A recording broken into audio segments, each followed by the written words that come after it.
Chapter 21. Now these are the ordinances which you are to set before them. If you buy a Hebrew slave, he shall serve for 6 years, but on the seventh he shall go out as a free man without payment. If he comes alone, he shall go out alone. If he is the husband of a wife, then his wife shall go out with him. If his master gives him a wife, and she bears him sons or daughters, the wife and her children shall belong to her master, and he shall go out alone.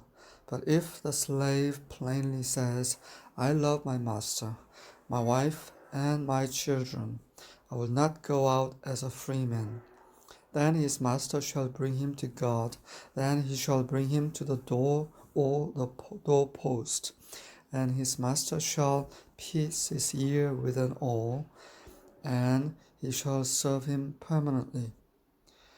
If a man sells his daughter as a female slave, she is not to go free as the male slaves do.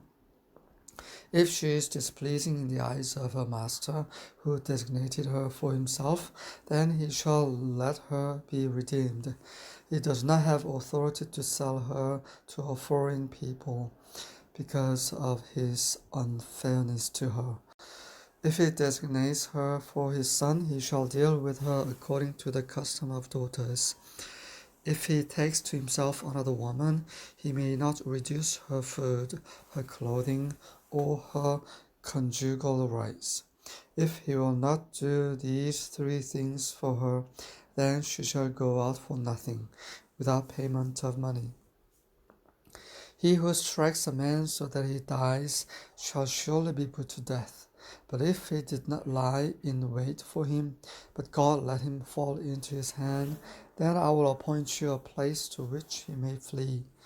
If, however, a man acts presumptuously toward his neighbor, so as to kill him craftily, you are to take him even from my altar, that he may die. He who strikes his father or his mother shall surely be put to death.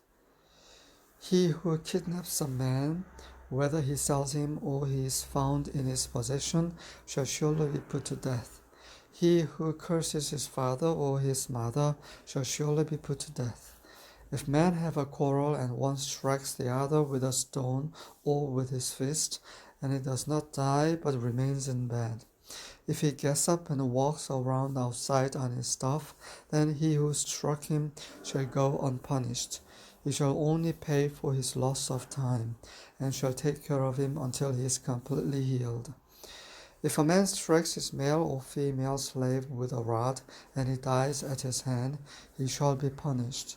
If, however, he survives a day or 2, no vengeance shall be taken, for he is his property. If men struggle with each other and strike a man with child, so that she gives birth prematurely, yet there is no injury, he shall surely be fined as the woman's husband may demand of him, and he shall pay as the judges decide.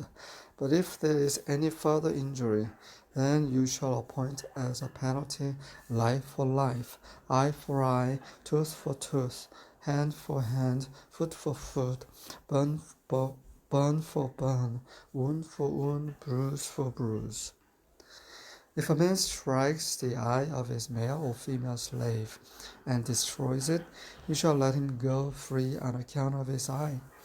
And if he knocks out a tooth of his male or female slave, he shall let him go free on account of his tooth. If an ox gores a man or a woman to death, the ox shall surely be stoned, and his flesh shall not be eaten, but the owner of the ox shall go unpunished.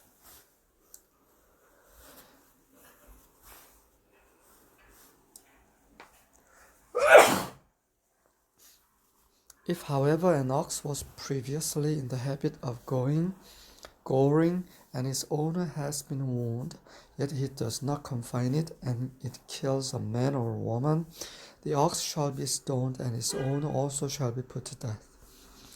If a ransom is demanded of him, then he shall give for the redemption of his life whatever is demanded of him.